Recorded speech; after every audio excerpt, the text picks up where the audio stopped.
the Canadian government today All with the right, wildfires. we're live. We're on. Be on Okay. your best behavior now. Okay. Sorry about that. So wait, can I say fuck? No, you can't say fuck. Okay. Can I say tits, hits, twat, motherfucker, cocksucker, and I can't remember them all. Shit, piss, cunt, fuck, cocksucker, motherfucker, tits. Yeah, George Carlin. Yeah. Classic. Yeah. All right. Stream ruined. All right. For the record, I am trying to invite people, and it's not working very well. But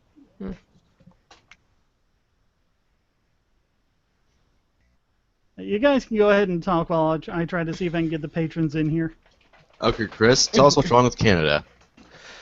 So basically, I'm pretty sure, as you people all know, there's a wildfire going on in several parts of Canada. Most famously, the Fort Hang on a second. I forgot the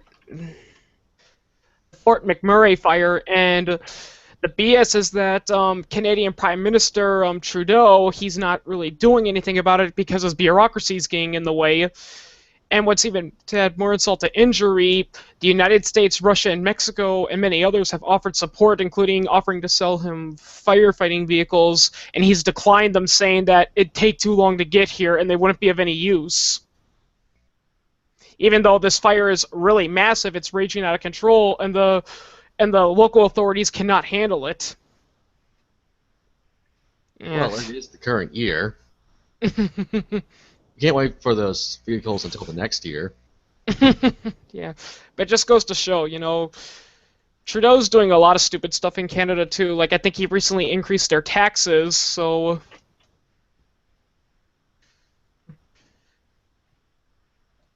Yeah. Yeah, by the way, his full name's Justice Trudeau. Yeah, Justin Trudeau. That should be the patrons. Let me see if I can get the other co-hosts into.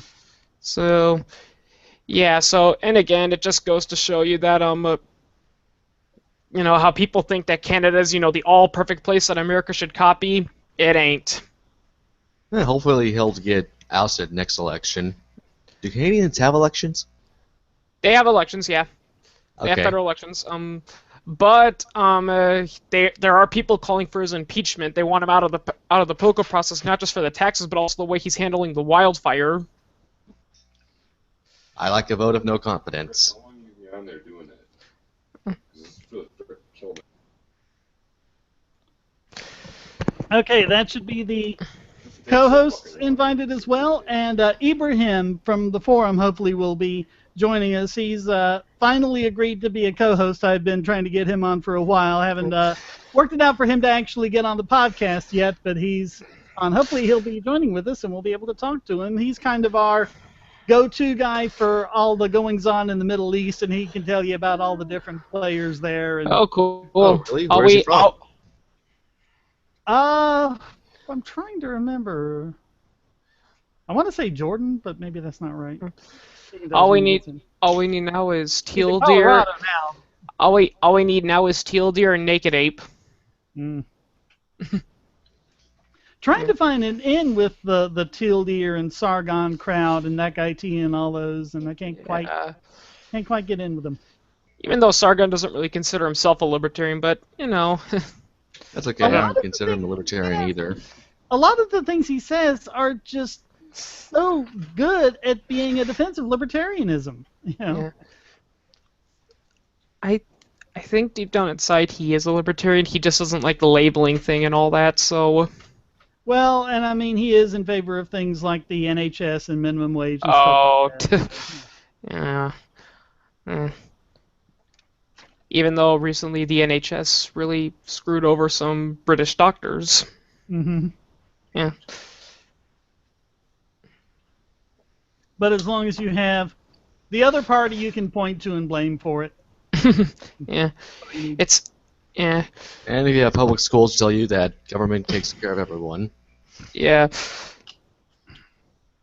Yeah, like I've seen a person use the Articles of Confederation as a reason of why libertarianism doesn't work. What was the argument? That a limited government is what the Articles of Confederation wanted, and that because of that, the United States almost collapsed before it was even born. Well, no, it collapsed, almost collapsed because of runaway money printing, which we're against. Yeah, yeah, not to mention the federal government didn't really have any power, but the states could do whatever they wanted, power-wise.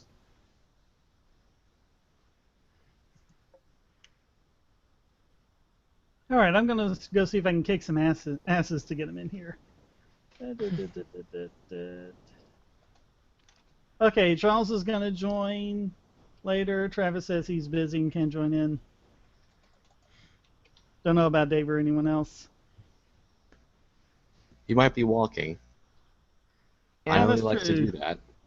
He's looking good. You can tell the weight loss in his cheeks. Yeah. All the stuff he's been doing, all the walks he's been going on.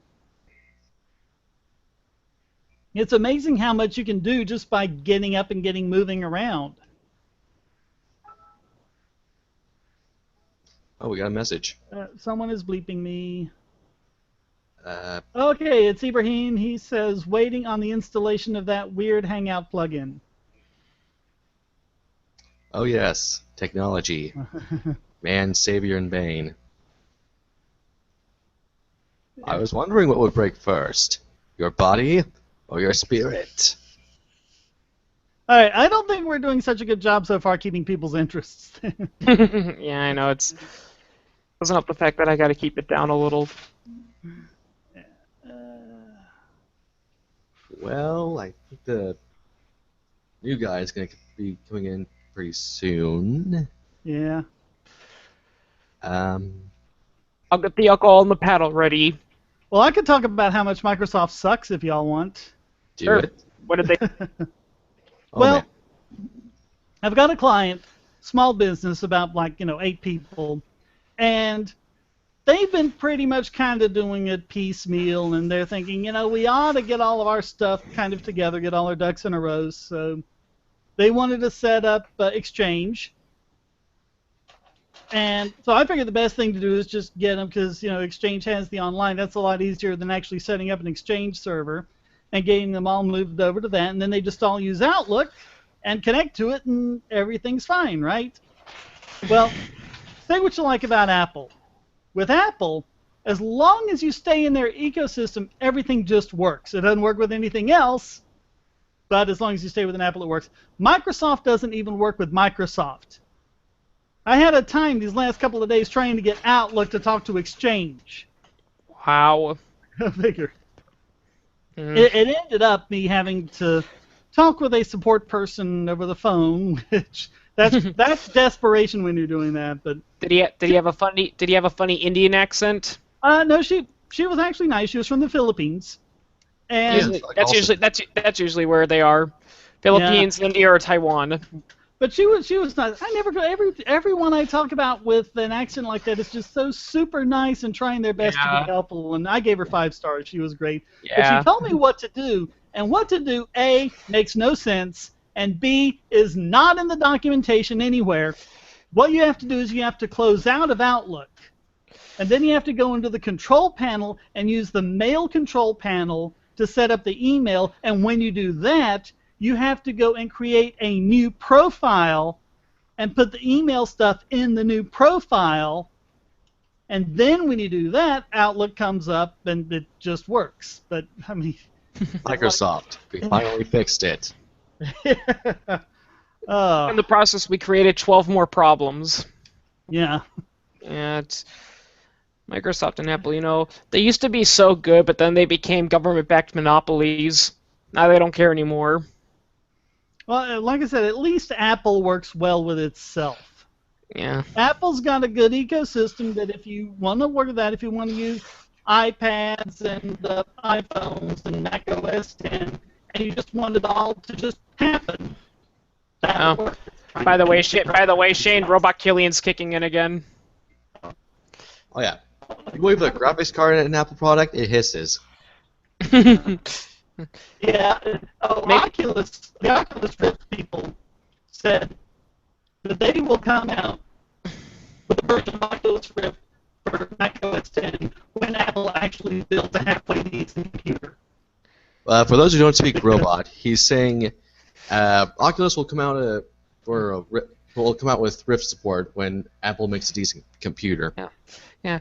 Oh no, the Institute took over Shane. Hang on. I'm gonna try. We'll By the try way, this. that's an organization from Fallout 4. They kidnap people and replace them with robots. Why? I have no idea. Okay, how do I sound now? Better. Yeah. Okay, Yeah. I guess the trick is just to switch between the settings for long enough. Yeah. Ibrahim says, this is the technically challenged edition of the Hangouts. Yep. Yeah. Oh yes, about the Philippines, they had an election too. Turns out they elected a pretty scary guy for president. What's that? Oh. Suspects of crime. Oh, yeah, I saw that. Yeah. Yeah. Also, But then speaking we've got Hillary, so. yeah. Also, I think London recently elected a new mayor who was later revealed to have connections to some Islamic extremist groups. Technically, everybody has connections to Islamic. They say if you're within 3 degrees of separation of an extremist group, you're considered a terrorist. But for most people on the planet, that's like 150 million people that you have like 3 degrees of separation. Yeah, but I have no hope for 2016. It's either going to be Trump or Hillary. Most likely Trump. Well, predictions say Hillary. Yeah, Really? that's what the prediction markets are saying, and they're usually pretty good. Why I is don't know unless that email thing catches up to her. We'll have to see. I'm shocked. I'm shocked the prediction markets are saying that because with all the controversy Hillary's been through, I'm surprised she's still even considered a candidate. Well, the prediction markets are not who do you support, it's who do you think is actually going to win enough to put your money on it. And so that's what they do. People are betting on who's going to be president, basically. That's kind of. I still think it's kind of a stupid idea, I think the prediction market should take some of a stance, and if both candidates are really ludicrous, to be president, they should just not even bother. Yeah. Well, no, because people want to bet on it. Yeah. What? How else do you get money? Yeah. Yeah. They're not saying that these people should be president. They're just predicting what's going to happen. Yeah. Yeah. Who knows? Maybe it'll encourage people not to vote for any of them. Maybe people will vote Gary Johnson. He's already polling at 11% against him. Wow. Yeah. Well, Yeah. I will say this. Even though I hate Trump, I really hate Clinton, especially because she has so much controversy under her skin. Yeah, I'm not sure if I like Gary Johnson anymore after that gay cake thing. Yeah. Yeah. But I know, I guess it's kind of like a political move. Yeah. But if it's between saying that him and people McAfee and Oshat, that's pretty much the front runners The there. thing about the gay cake thing is, people will find saying that freedom of association an anathema. They're like, what? People not being with people who they don't like? Racist? I would like to know, just out of curiosity, why do the prediction markets, believe in Clinton? Like, what's their stance? They don't have a stance. It's just people betting. Oh. You have some people betting that Clinton will be the president, and other people betting that she won. It all depends on how much money people put up either way. Yeah, you're talking. Oh, hey. There we are. New person is here. Okay. Hang on, whoever your name is. I gotta get the paddle and the moonshine. You gotta go through the initiation first. Albuquerque. Is that right? What? It's bullshit. It's bullshit. That's my handle. Albuquerque? Yeah, it's Gesundheit. an asshole in Levantine Arabic. No offense, I'll just call you Durka. Yeah. Sure. Yeah. Durka Allah Muhammad Jihad. See, I should have waited until now to start it. Now it's getting interesting. Yeah, it's bullshit. Is there any way you can kind of move closer to the microphone there, because your voice is kind of echoey? See, I should have waited until now to start it. Now it's getting interesting. I'm hearing myself. Yeah. I hear voices in my head. I think those are your headphones. Could be. All right, can you hear me better now? Yes, Yeah. that's better. Yeah, surprising that an Arab has a Midwestern accent, isn't it? Yeah, that is surprising. Speaking of the Middle East, everyone seemed to have forgotten about the Syrian war. I haven't. Is that thing still going? Is that thing still going on, or is it, or did everyone just forget about it? Well, last I heard, there's a provisional ceasefire between the FSA and the Syrian government. Plus, we've got bathrooms to talk about. I mean, the important stuff, you know. Oh yeah, the bathrooms. Yeah, that whole controversy. Oh, the transgendered bathrooms in North Carolina? Yeah. I'm still waiting for them to release bathrooms for people who identify themselves as vehicles. Well, where you have a garage door where you go in and you have to beep if you back up. Yeah. So yeah, if Dave were here, I would say I identify as Keno. My ambition, Yeah. the heavens. Yeah. Anybody here Fist of the North Star fans? I know of the series, but I'm not a fan of it. Mm. Yeah. I'm not a fan of anime in general. I'm probably gonna get a lot of hate for this, but I really think that we need to consider gender disassociation. We need to reclassify it as a mental disorder because Isn't it does it fit the already? definition. Isn't it already classified as a mental disorder? No, it was taken off due to political pressure. Oh. Yeah, so now it's Political considered- pressure and not scientific consensus. Yep, basically. Well, Although the pediatrics said the transgender thing could be bad for kids. Mm-hmm. Like they shouldn't be giving them drugs or surgery. Right. to put it in perspective, they used to say that homosexuality was a mental illness, but I don't know. What would the difference be? I mean, Who's being giving out the homosexual- drugs? There you go. Yeah. Because, I mean, with homosexuality, it's like, oh, you're a homosexual. Well, here we need to give drugs to make you better, and this way it's the other way around. Oh, you're a boy and you think you're a girl. Okay, here, have some drugs and we'll make you a girl. Yeah. Yeah. So, I don't know. At the end of the day, this all seems like politics rather than medicine. Yeah. Yeah. Awkward silence. I still have to wonder about that whole gender as a social construct thing. No, it's about your genitalia. That's kind of the definition. Yeah, but there's a study by this guy who, well, there was a boy who had his penis accidentally cut off when he was being circumcised. Mm-hmm. Whoa! Remember that? Yep, famous case. Dr. Money was his name. I kid you not. Dr. Mike. Dr. Money. And he said, you know what? Gender is just a cultural thing. We're just going to make him into a girl, and you raise him as a girl. And he always knew something was wrong, and he wanted to be a boy and play with the other boys, and he ended up committing suicide as a teenager, I think. Which proved his point that gender is a social construct. Because, what? Yeah, that's what people get out of that study. How? You know how the doctor... I think that's because he said he was right. Yeah, you know how the doctor's name is Dr. Money? Yeah.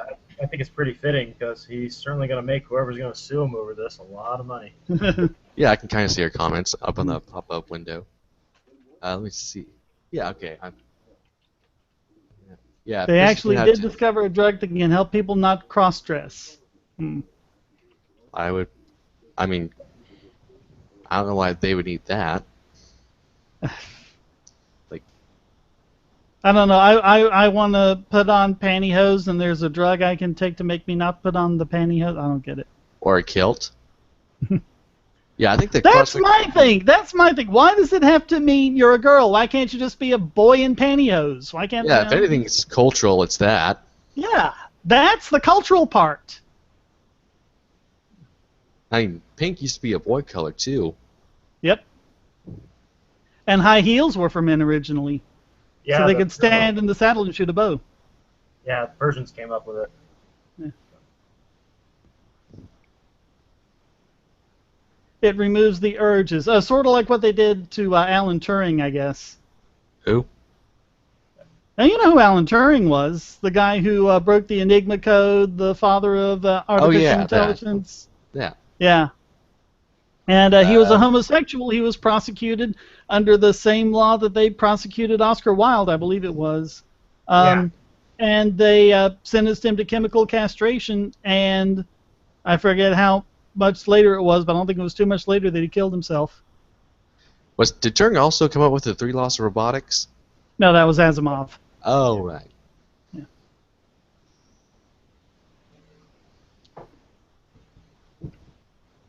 Yeah, Asimov's the guy who wrote a crap load of books. He could write books faster than I can read them, so I have no hope of reading all of Asimov's.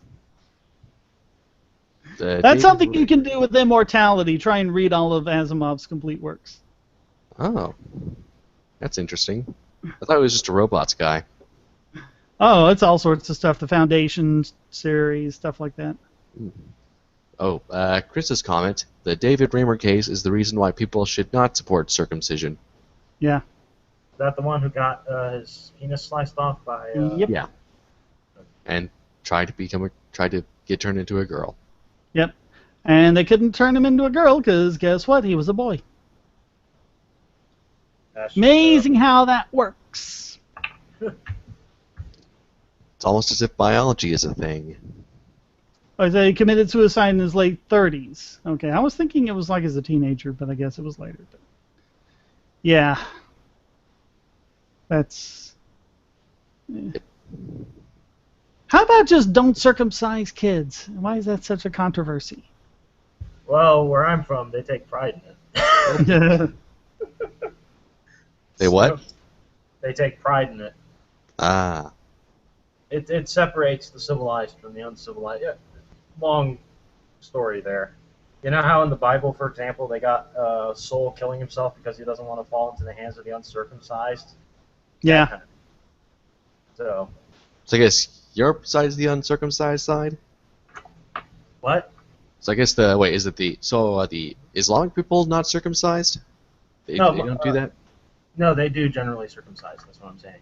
Oh, okay. Yeah, they still fall from that Old Testament tradition. Okay. There are some differences, though. It's not mandatory, and yeah, I'm sure. It's Chris, not really mandatory for Christians either, and it wasn't really that much of a common thing until the guy who created Kellogg's cereal decided that that was a good way to stop boys from masturbating, and then got on this big thing about it. Oh yeah, Charles is here. Hey, Charles, there you go. Got your CCS logo avatar thing. Well, no more dead air now. Charles is here. Chris asked if they circumcised females. Well, that depends on where in the Arab world. So where I'm from, generally no. That's in the Levant, but in Egypt it's very common. So same in the Sudan. You're from 11? The Levant. That's the geographic region. It's a lot. Like what kind of countries are that? Jordan, Palestine, Israel, Syria, and Lebanon. Ah. So, yeah, So I was close when I said Jordan earlier. Yeah, I'm a Jordanian citizen. Originally. Okay. On my dad's side. Oh, he's gone. No, come back, come back! I hope I didn't scare him. Yeah, the Middle Eastern with a Midwestern accent. Hey, blame that on my mom. She's from Ohio. So. That explains some things. Like, did you live in Ohio for a while? Only for a few months at most. All right. So. Yeah, I'm not surprised they want to remove Israel. So. It's not a very popular state over there.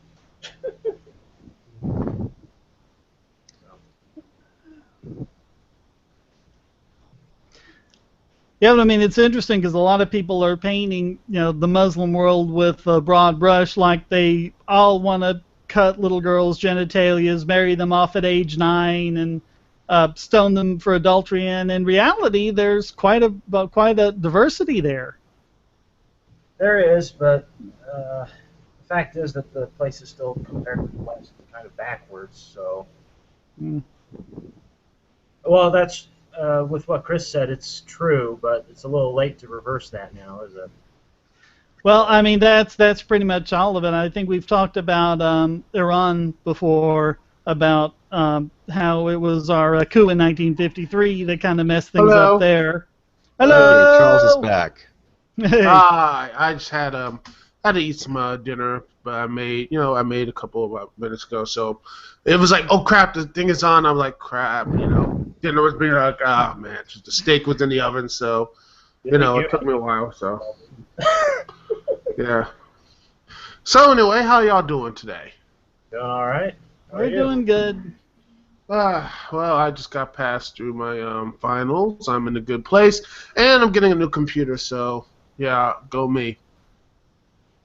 Cool. Well, Just it's not gonna have a graphics card, from what I've heard. well, I'm gonna try to get one if things go according to plan, and maybe like in a year or two. But I'm not gonna get the one that Doom said they're gonna like the GX one. It costs like $1,000. I'm like, no. Oh, yeah, you don't need those. Like, maybe a $200 or $300 one will be fine. That's the plan anyway. My hope, because I already moved all my other files. All right, Dave. Howdy. Dave! Hey, Dave. Yeah, because I already moved all my important stuff, all my videos and everything else on here, my little mini hard drive thing. So all the important stuff is all right here. So It's amazing how cheap those things are. yeah, I got this it was like for 1,000 gigabytes or something, and it was like for like it usually sells for 50, but I got this like for 20. So Yeah. My goodness. yeah, so yeah, and I still haven't filled this thing up. It still has like 800 free space. So yeah, Was it a portable hard drive or something? Yeah, portable hard drive. That's Yeah, all. I got one that's 2 terabytes, and it's just barely halfway full, and I have a fuck ton of shit on it. Yeah, I've got one well, that's 2 you're talking about terabytes that's getting filled up, but it's my backup drive. I want to replace it with a 5 gig and use the 2 terabyte for a DVR. Well, mine is pretty much what I use for things like putting my videos or putting my music collection. That's primarily what it's for, so that stuff doesn't take up any of my piece of shit desktop's space. Yeah, mine too. Oh, yeah, Dave. Dave, we What? were talking about identities earlier, and I recently came out as Keno, King of Fists. My ambition, the heavens. First off, if anybody in this goddamn group is Keno, it's me, goddammit. Keno, Secondly, wait for caught. fucking hell. You triggered the trigger, man. No, that's an old me. You still sound pretty triggered to me. No, I'm nowhere near as pissed off as I used to be. That's good. awesome, man. Yeah, because you've been losing weight. For you. But So what would your little emblem for the bathroom be, for your own special little bathroom that you identify as? Be a cobra with wings. I think that was the symbol on the flag that they had. How about a simple... mine would be the most accurate, a biohazard symbol. Lots of people need that on their restrooms. Yeah.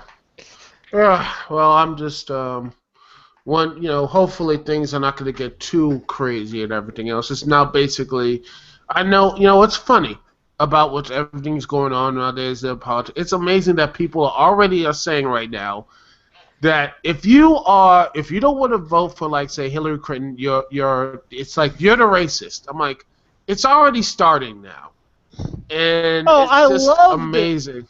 I loved it in 2008 when it was Hillary versus Obama in the primary, and if you were for Obama, you were misogynist, and if you were for Hillary, you were racist. That was beautiful. I wish I could have seen that. Oh yeah, I saw it, and I was like, wow. It's a I was little in middle funny. school at the time. I was just, when '08 happened, I was like 24. And just getting started with... I didn't even make any YouTube videos as much as I did. You know what I did for YouTube? And most people did for YouTubes. I just looked at music videos. I just favored them. I did not make any videos at all. How time? 2008 seems like forever ago. Yeah, it's like what? It is like 8 years, 9 Yeah, 8 years. Yeah. Well, I was fresh out of high school in 2008. I was College when still they're- working for the most part. I was still working in landscaping, catching some videos made by, like, say, I think AVGN and and I think early Movie Bob, believe it or not. That's the only YouTube people I was following at the time. I'm so sorry. Oh yes, Chris, Charles, Dave, have you met our new friend Al Bookshi? Yes. Hello, What sir. was she? He's our Middle Eastern with a Midwestern accent. Cool, man. How are you doing? He's Ibrahim on the forum. Oh yeah. Ibrahim. Yeah.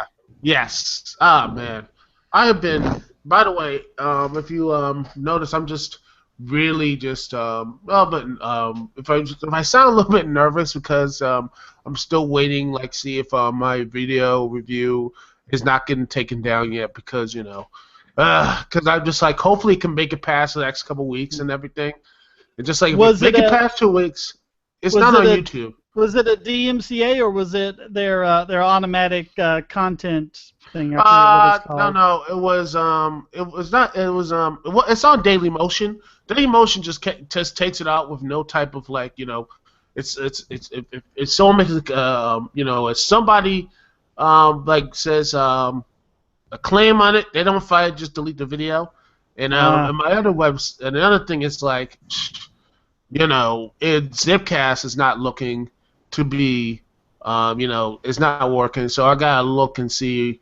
I don't know what Vimeo's gonna do, but I'm just hoping, like, I'm waiting for at least maybe 2 or 3 weeks. After 3 weeks, if nothing goes wrong with it, I'm good. I'm like, whew. But that's just But also my friend's thing I was working on, W7 podcast thing, took it off from YouTube, and just really did piss me off.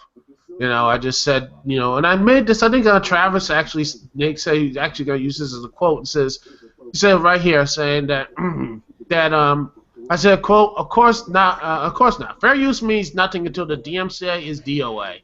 And he's like, well, yes, he's like, write that. Which I should just make that to a shirt or something, because until that happens, I don't think it's going to really do much. One thing I do like is that people are now talking about it. A lot of people are talking about this whole, there's the fair use thing. It's gotten big over the years, and with people from,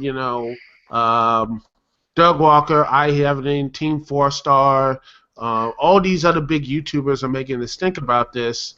I'm hopeful there's going to be something. You know what, though? I'm very skeptical about that shit, because, I mean, oldies on YouTube will tell you that they've been complaining about that crap for years. In fact, I remember in 2009, the YouTube gaming community had a real problem with that, where people were straight up getting DMCA claimed by trolls because they didn't like the Let's Play community, which was starting to kick off at the time.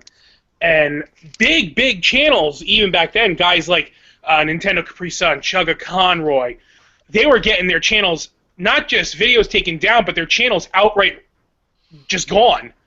And what these trolls would do is they would then go to other channels, file claims, and use the names of the people who fought back, because you have to give your full name. Yeah. And then they would use those names to claim other people's works. And it was a real mess, and everybody was saying back then, something needs to be done. And it seems like every couple of years, everybody says this. And nothing gets done. And nothing gets done. And I think Oh, this is no. going to end up being the same thing. Well, and that was happening that way, too. I think it was around that same time. I had a couple taken down of the original Bugosities that I had uploaded in 2007. But after that, there was a big spate of them of creationists using it to take down videos from like Thunderfoot and other people, on evolution. And it was the same kind of thing. It's like, oh, YouTube's terrible. Oh, these people are abusing the DMCA. And maybe I'm just being hopeful, but I'm really thinking now that it looks like that we're starting to make headway with the idea of, no, the problem is the DMCA. The DMCA needs to go. I think that's the one thing that's a lot of people are talking about. In fact, funny enough, one person I always bring up in the forums, the guy Tiger, who does Mud to MMO, really good dude, really interesting videos and such. He made a 3-minute thing. He said he was dealing with this stuff way back in 09 and 010 and everything else. He just said, "Welcome to the party. It's been like this for years." And another person is going back to your thing, Shane, about the DMCA. Is another one says Rowdy C from TV Trash, another associate, really cool dude too. He talks about this as well. He flat out says that the DMCA is unconstitutional. Yeah. And he is very liberal about that. And I'm like, if he can say that, and he says that it's unconstitutional, if he believes that, I think it's going to get more into that mainstream, and people want to. That I think, regardless of that, that type of like libertarian or something like, I think once it hits to the more mainstream and stuff like that, people are gonna be like, you know what, maybe this DMCA thing needs to be, to be looked at. And that's well, Chris, let me read out what Chris says, because the chat is not going to survive this. People on YouTube aren't going to see this after it's up. He says YouTube copyright won't go away until the DMCA and copyright in general is gone, and that's true. And it was never the case that copyright was about protecting authors, from having their work stolen or anything like that. It was all about monopolization and publishers controlling the industry. This whole idea of it being property, intellectual property, didn't come along for another century or two when, people, fought the Revolutionary War and stuff like that, to try and get rid of mercantilism. And so they had to kind of reword it and reformulate it and say, okay, it's about property. No, it's not. It's not property. Yeah. Nothing to do with property. Yeah, we gotta check out this other video maker called Copy Me, who really goes in depth about it, about how the history of this whole thing is, about how it was not about. Yes, yeah. Great video maker. Just like, it was always about protecting powerful publishers. It's always been, and it's really sucks about that. And I hope one day that, not that that day is coming, that people are gonna look at it, and heck, there are people, there's petitions, people that are actually talking about this subject, and I think a lot more people are getting into the fact that maybe there need to be more of a, more of an adult conversation about it. And I hope in the next couple of years, maybe, not this year, but maybe around 2017 or 18, maybe we'll probably get a very serious topic on Congress or something like that to at least get the people. Because, hey, I didn't think when Soap and Pippa was first announced, I was like, honestly thought this, people were talking about, I thought that thing was going to pass. I really did. I thought it was going to pass. But when you had sites like Wikipedia and Google, all these sites said, we will not do this. This is what happens if these type of bills will get into law. And there's, that type of huge protest, and that shut it down. Maybe there's really is something we can actually look into, this whole DMCA thing, and this where's the fair use movement. I think it's going to really help push that over the edge. That's my thoughts. Another thing we should try to work on is also getting rid of patent things and all that, because patents really suck. And we need to do that same thing like having a movement going dark and all that with encryption, especially if Burr Feinstein starts to get a hold. Yeah, that same thing about Soap and Pipe needs to happen with that. I think that about copyright. I think, and I've been on record as to saying this, I wouldn't have a problem with the idea of copyright if copyright were nothing more than a public record of who made what, so that people get the credit that's due to them for inventing something or whatever. I'm not against that. No. But other than a public record, it has no reason to exist beyond that. Yeah, if you just had some way of preventing someone else from claiming that they did the thing that you put your heart and soul into, and put their name on it, the Harry Potter and the Philosopher's Stone by Shane Killian, and J.K. goes, no, wait, that wasn't you, That Yeah, sort of and thing. how I think Bob. a public record would, like a Of public course, record or a registry. Oh, Or like how blockchain. DC just completely tried to blackball, the whole Bill Finger and Bob Kane. Like Bob Kane did, no, Bob Kane did some stuff with Batman, but it was Bill Finger who did most of the world building in that, and it took a while, but they finally put his name in the credits and everything. And like eventually, I think it was around like when Batman v Superman started. They actually put by the way, the creators of Batman, based on the characters, like I think Bob Finger and Bob Kane, that sort of thing. And if copyright was like that, saying that you can't really take, you can't just say, oh, I did this all myself. No, this person helped you, and there's actually record of that. I think most people wouldn't mind that they get original credit for. Quote unquote inspired by the Shadow. Yep. And most of those Neo things. In fact, Spider-Man was actually, I think Stan Lee actually was actually saying, was inspired by this other guy named Neo hero called the Spider, I think. Let me look this up. By inspired, I mean plagiarized. That's what I meant. Oh, yeah. Copyright laws. No, it's called a derivative work. Oh, okay. Yeah, and as much as by the way, I'm surprised that they are going to. I'm surprised they are not going to do anything the Shadow.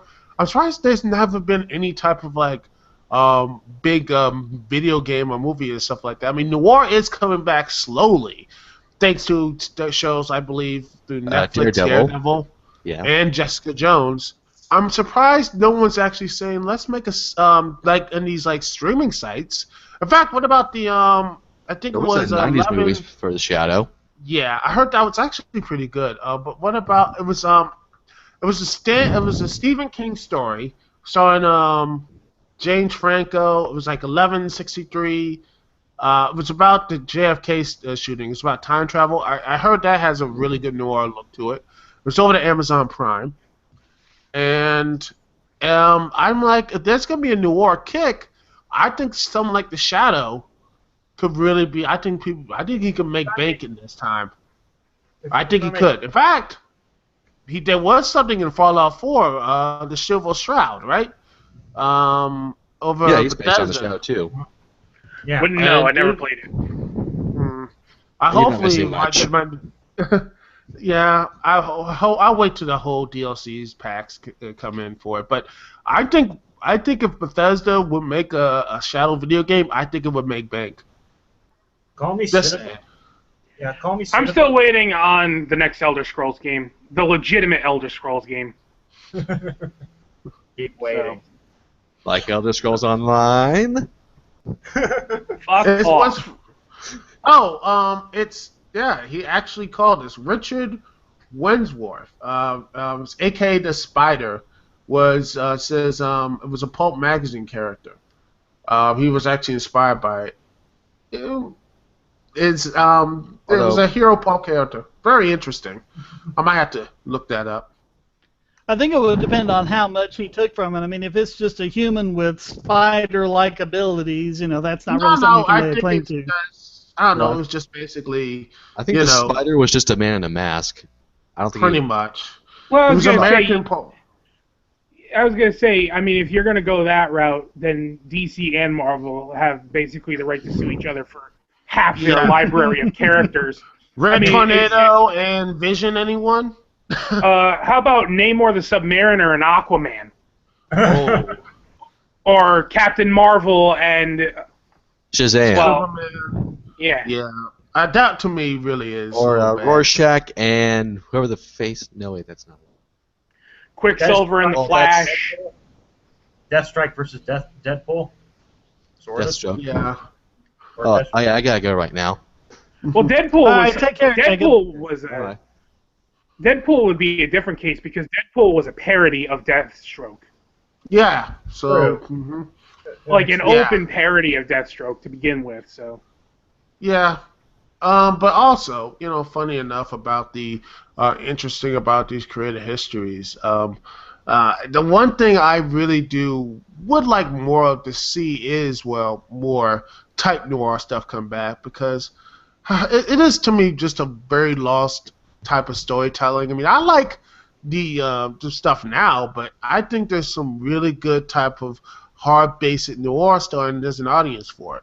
Daredevil has proved that. Which, by the way, hopefully, if someone's listening to this, why hasn't Marvel's Daredevil is on DVD, and two, why hasn't that been a video game about that yet? I mean, seriously, that would be just amazing. L.A. Noire needs a sequel. Mm-hmm.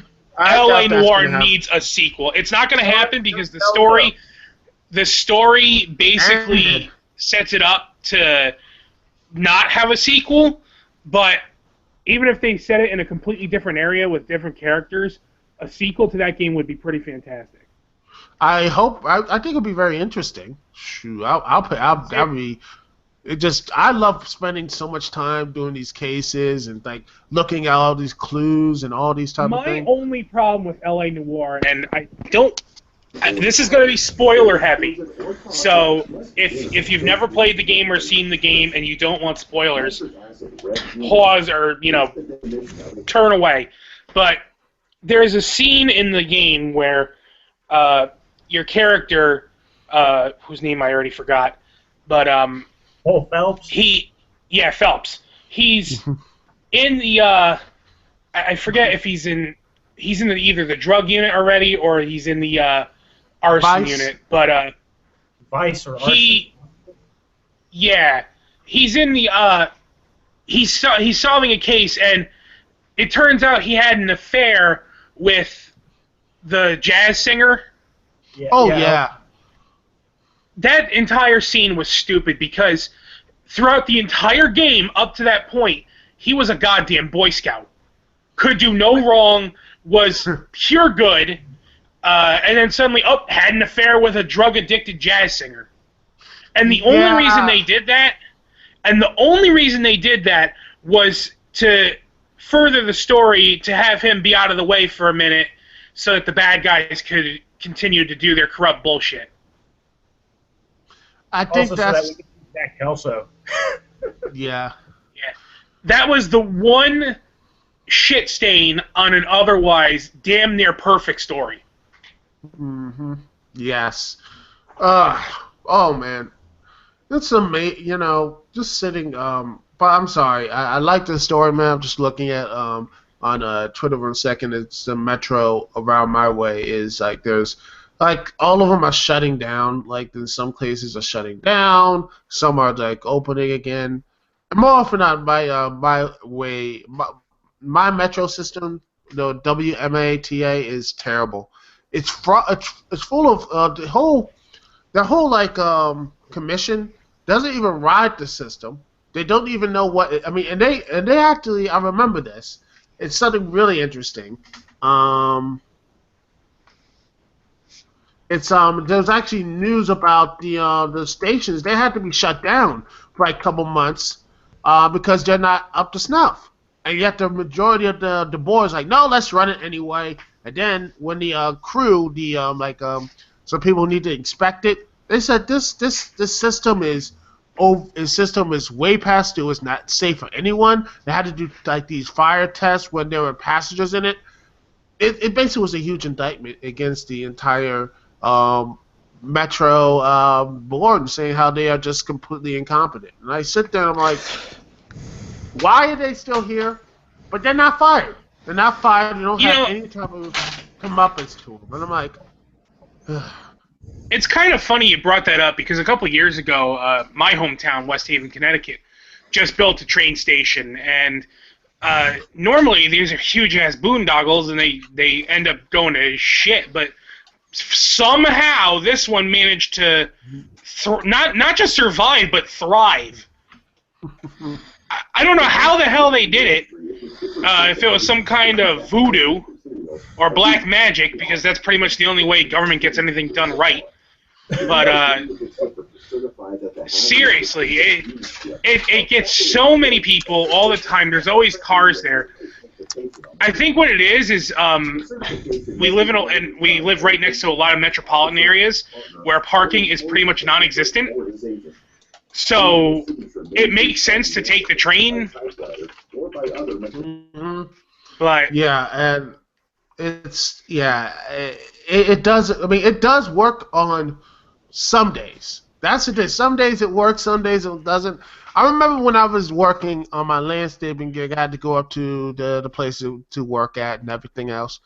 There were times when the metro would not work for like an hour and a half. And I'm like, I had to call in saying I had to get up like extra early. Even when I do get up extra early, I had to like some days I had to walk to the metro station because the bus would not show up, or the trains won't run on time, or something like that.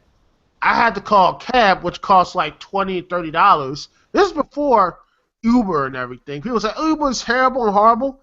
Yeah, how about waiting like 30 or 40 minutes for a cab? And like paying like $50, $40 or $50 for for like going for like 10 miles or something like that. Just just really is incompetent stuff, and the boss chews you out for being late. I'm like, I get up as early as I can and everything else. Just. Ugh. Yeah, speaking of which, I hear Austin Peterson is anti-Uber. Of course. Oh, is he? Oh, well, no, just put That's what I've heard. Austin Peterson doesn't surprise sucks. me, Who I would have have to fucking say. known? Yeah.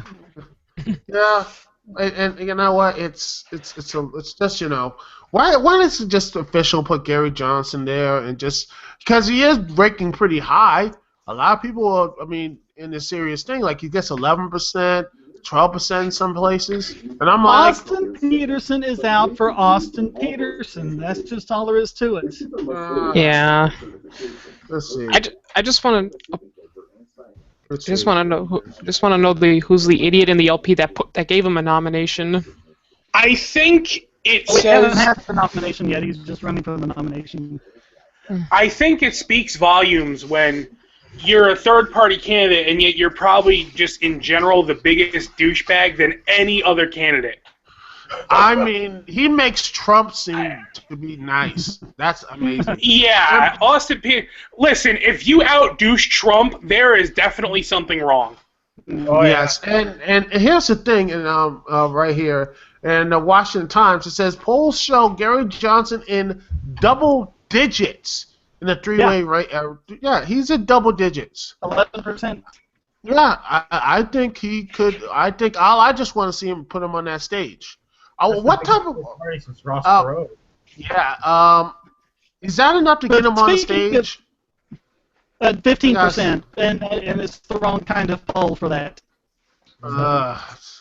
Even if he But does speaking of Trump, you guys have not been doing your job. What did I say before? Hashtag Trump Nugent 2016. Now they're talking about Spain running mates for Trump. We can't let that happen. Listen, I will personally find every American if Trump wins the presidency and we don't see Ted Nugent on stage playing Cat Scratch Fever during the State of the Union address. Yes, that would be the greatest thing ever. But that's all I asked Seriously. for. And this is funny because a lot, including people close to me and everything else. I mean, people are like, you gotta vote for Hillary. Now I'm like, why is this whole thing, including like from Bill Maher, like you have to vote for her, you gotta settle on the chicken. You're not getting the state, you gotta settle on the chicken. I'm like, seriously? Why do I have to settle? This whole lesser of two evils. In fact, Nick Gillespie was actually pointing out truth. I think the other guy who was next to him saying like this, he was arguing like over with feelings. And I was like, seriously, I hated that. I hated that whole argument. Hillary isn't chicken. She's like, infected bovine flops or something like that. She's fish heads. Yeah.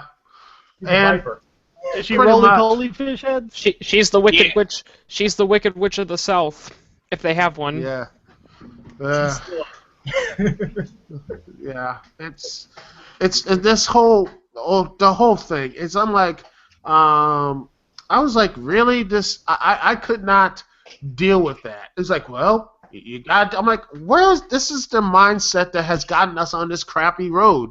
Same thing what you said, Shane. It's like, well, we have to vote for this person X because this person was going to destroy us. It's the same thing happened in 2012, 2008, 2004, 2000. But see, this is why I stopped paying attention to the election. I have just full-on blacklisted the election from my life. Yeah, I'm not. I'm not. Now you're happier. You know what this And reminds me of? Listen, I'm just going to be upfront about this. I have decided to take my libertarianism to a full-on personal level and decided I'm just going to live my life to make the government completely irrelevant to my life as much as possible. Good man. Smart move. Yep. And you're a lot. So- You're a lot happier. So, and that's a good thing. Me, I have to live here in the whirlwind of insanity because I live in D.C. in Maryland. So I have to. I live near here. So it's bombarded with corruption, stupidity, and incompetence. So And that's just the average Thursday. pretty much. I was going to say this. I think there was a special with John Stossel where they went to Washington, D.C., and one guy compared Washington, D.C. to pre-revolution Versailles in France. Oh, please. I'm like, no. Most people, I don't think it's going to be that terrible. If Trump does win, it will probably the main reason why he will win. It will because of the unholy alliance the left made with the PC police and the PC with political correctness and such.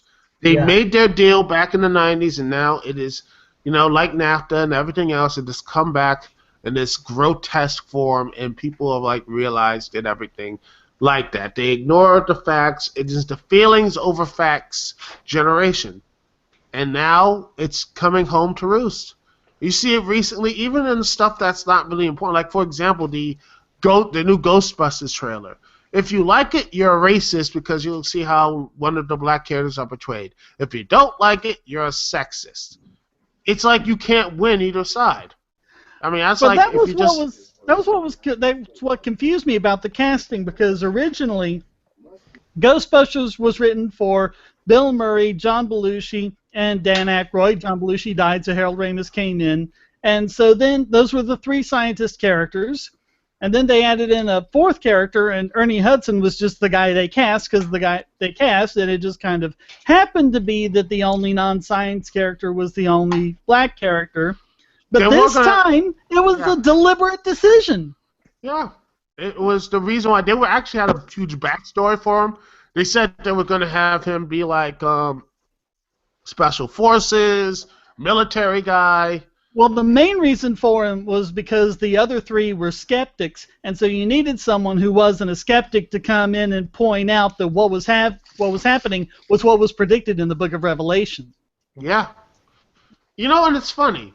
Well, I honestly believe that when all those trailers with the the whole person gets possessed, those type of movies, I'm surprised that they didn't have that whole, have the ending come up or something, and then the Ghostbusters in a teaser trailer or something like that say, hey, we got proton packs, we got this, and just basically just zip down and take out the entire, I think evil it's force just that the was. fact that so much of it just seems like it's a really bad movie. I mean, the thing about, the slime was funny in the first movie because you had, Onion Head slamming into Bill Murray, going through him through the wall, and he's covered in slime. And this one, they have, the shot of this ghost just, vomiting slime again and again, and I'm like, it's that type of, just that physical, over-the-top, oh my gosh, we have to make it that type of comedy, and that awkward pauses, and I'm like, it was good for a while.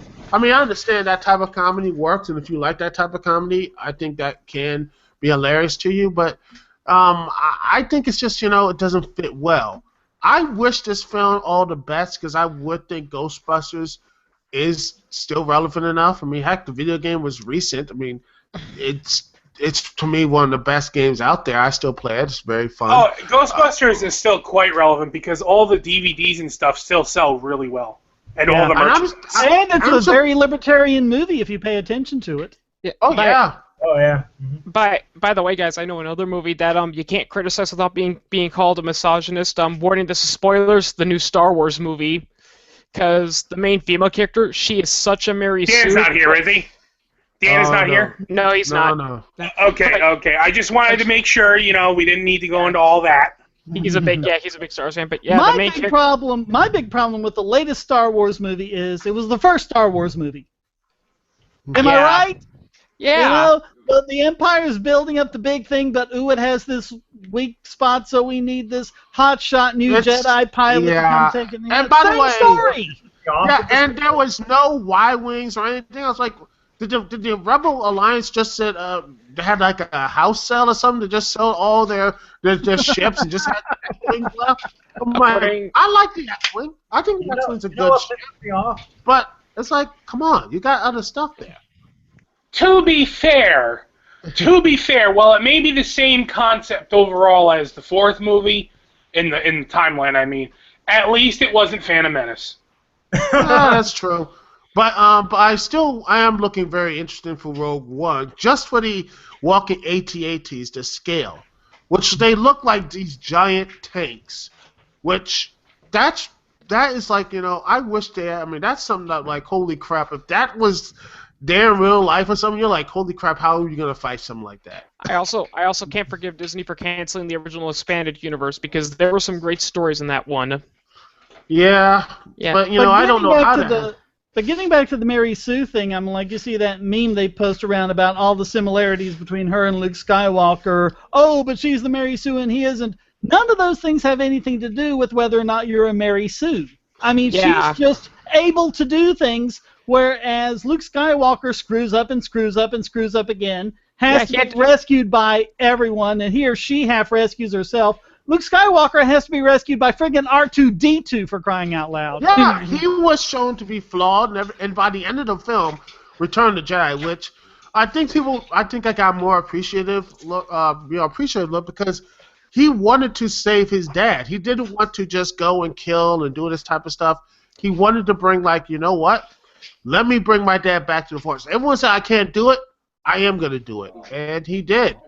He cared about his dad, and he grew on this from this hotshot young farmer to this very mature Jedi warrior. Which to me, over those 3 films, you saw that, which is really good stuff. Which I wish that I wish that Finn came out to be a Jedi too. Which, by the way, I love Finn. By the way. Okay, my mom's boyfriend is leaving, so I can go free right now. Well, anyway. Bye, mom's boyfriend. His name's Doug, by the way. Yeah, I actually have an interesting subject that kind of pertains to what he's doing. He's doing something for work, and the problem is that he has this really, really long segment that was really ticking him off. And guess what? All it is just complying with government regulations for his trucking job. Yep. Of course. Well, I posted this story. I don't think we covered it in the podcast, but you have all these payroll companies now because government has made all of these ridiculous rules and regulations, and there's this huge expense trying to comply with that especially small businesses, they can't do it. They have to farm it out to a payroll company. So now you have all these payroll companies, which would have had no reason to exist otherwise. But what is it? It's a concentration of all this employee data in one place. And guess what? One of them got hacked, and hackers made off with like the records of like 3 million employees around the country. Yep. Yeah. It's stupid, I mean, it's like, and people say regulations will make our lives happier and easier. It never does. Yeah. Well, on that happy note, guys, I got a boogie because I'm going to be working out. So. Okay. All right, Good man. luck with that. Good luck with that, Dave. Yeah. We'll see you. Yeah. Man. Well, anyway, I'm sorry if I'm gonna go back, but going back to Star Wars, like I don't want to get too ranty here, but another thing I hate about Star Wars, and people talk about this, is like when people like to say, "Oh, well, the expanded universe didn't make any sense. I'm good they got rid of it." Here's what I tell people: imagine if I acquired the rights to Batman, and I'm gonna say, "Okay, you know what? To get new fans in, we're gonna ditch the entire Batman, history. We're gonna start up fresh, and I'm gonna make Batman like this big uber badass. He's got machine guns, and he's a tough guy and all that." I'm willing to guarantee you everyone would be saying, "No, you can't do that. That's not Batman." That's my complaint with the new Star Wars movies. It doesn't feel like Star Wars. I can see that, but I worry is the logistical side. If you're going to add all that stuff in, how the heck are you going to basically decide to bring that into the movie front? I mean, there's like so much stuff and so much crap to put in there. No offense. It just seems like, how do you streamline that to the main universe? Because there's so much. Imagine trying to write if every line that you write has to be consistent with all this stuff.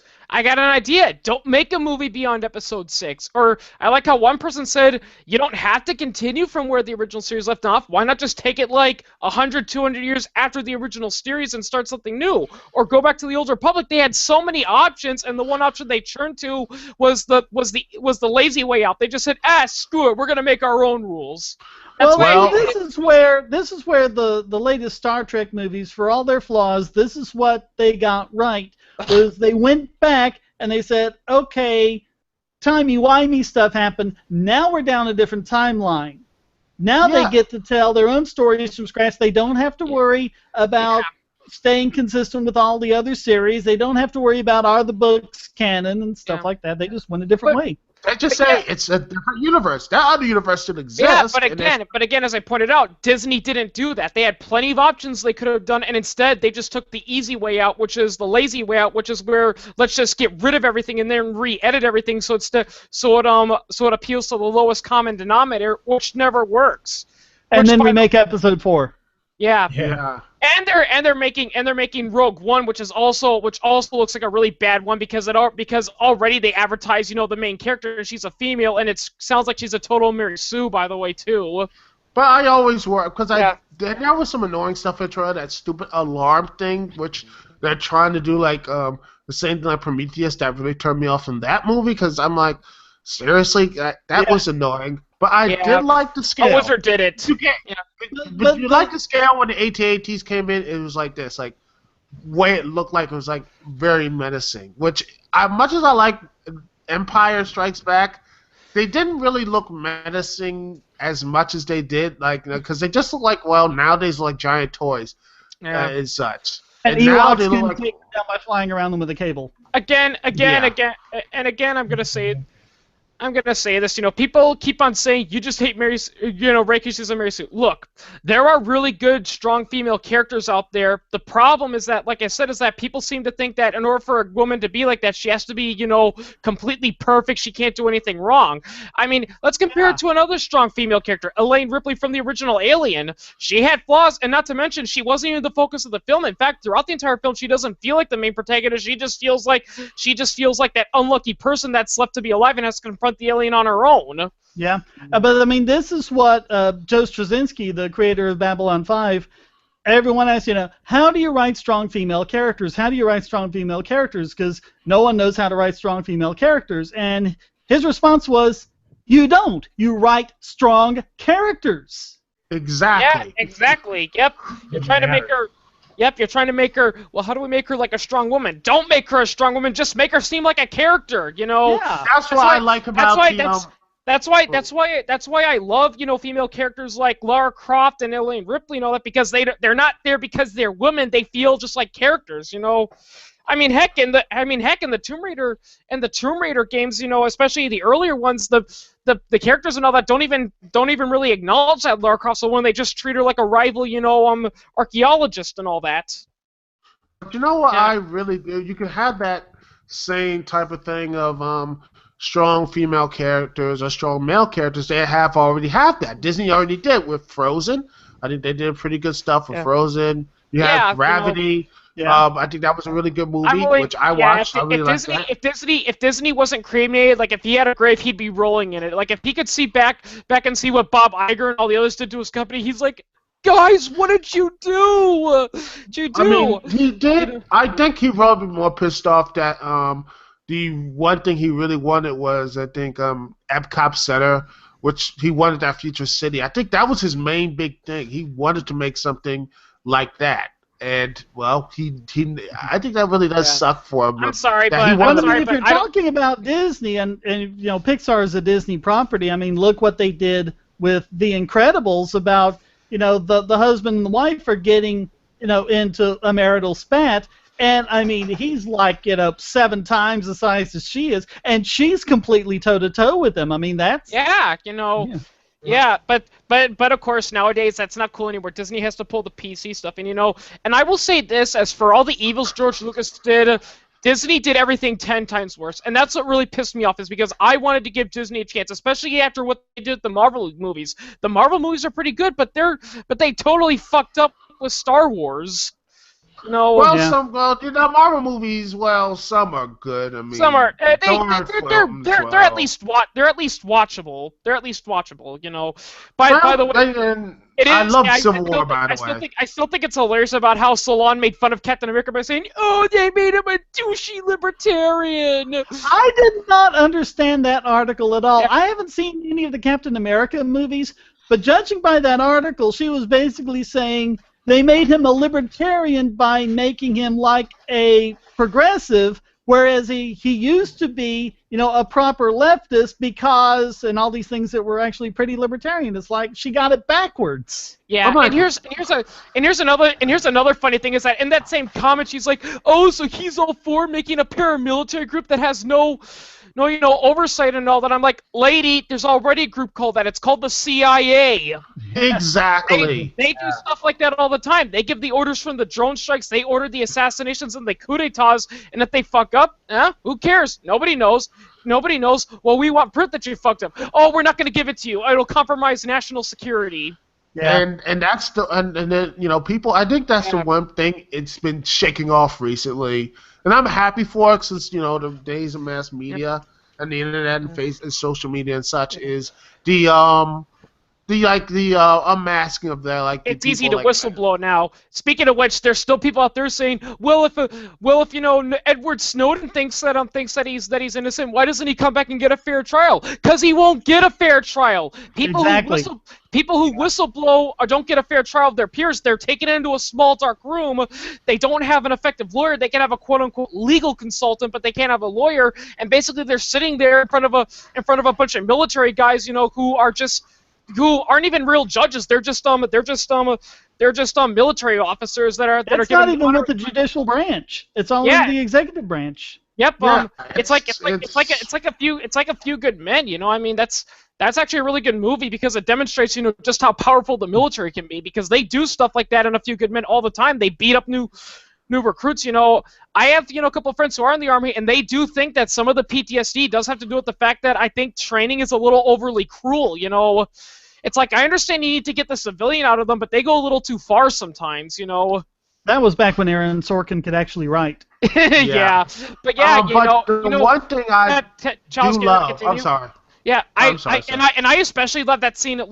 Where where Nicholson's like, "You can't handle the truth. You want me to guard that wall?" Because every single guy who's pro-war always says that. They always say, "Because the truth is, in this world we have walls, and I think deep down inside you want me to guard that wall. So are you gonna do it?" And it's like, have you watched the movie? Yeah. Because I have had people saying, "Yeah, it's just like he said in A Few Good Men." It's like, he was a criminal coming up with excuses for the crimes he committed. Yeah, that's what he's doing. I mean, that's what they do all the time. They do it even with the drone strikes. People say, "Wait a minute, what about all those children and bystanders that were killed?" The CIA often just says, "Well, they probably would have been recruited by Al Qaeda anyway, so they were terrorists in training." Yep. They did, and here's another thing, Shane. They did the exact same back in World War II, where when they were bombing Germany and Japan, there were some allies that were thinking, don't you think it's a little cruel that we're dropping all these fire bombs on villages and all that? And the Allied commanders just said, look, both the Japanese and the Nazis, they have these youth programs. They're recruiting all these child soldiers, so technically they're enemy combatants. So just kill them and let God sort them out. Then that's Booksy, did you have something you wanted to say? Yeah. Oh, I was just saying that they were killed just by the virtue of being at the wrong place at the wrong time. Oh yeah. much. And Nakabushi, I will say this: I saw this one thing with a friend of mine. It was about the Allied war crimes and all that, and one person said, well, the Soviets had the right to rape and pillage Berlin because the Germans burnt down Stalingrad, and I said, correction, the Nazis and the army burnt down Stalingrad. Most of the people killed and raped in Berlin were just innocent civilians trying to march on with their lives, and their response was, well, they were crowds. Yeah. Yeah, that to me is wrong, and I never got this. But the one thing I love nowadays is we took the mask off. We not made them like people look at these politicians, and it still happens today. They look them more as like they're not mortals anymore. They look them on as gods, deities, things like that. They put them on these type pedestals, and I love today because it seems like even if you try to hide, even if what Facebook's doing supposedly with conservative news outlets trying to bury them or whatever, is that you still are going to get these things out there. You're still going to have these type of like stories coming out of how corruption, how corrupt these people are, how horrible these things are, and everything else. I mean, how crazy some of these things. I mean, heck.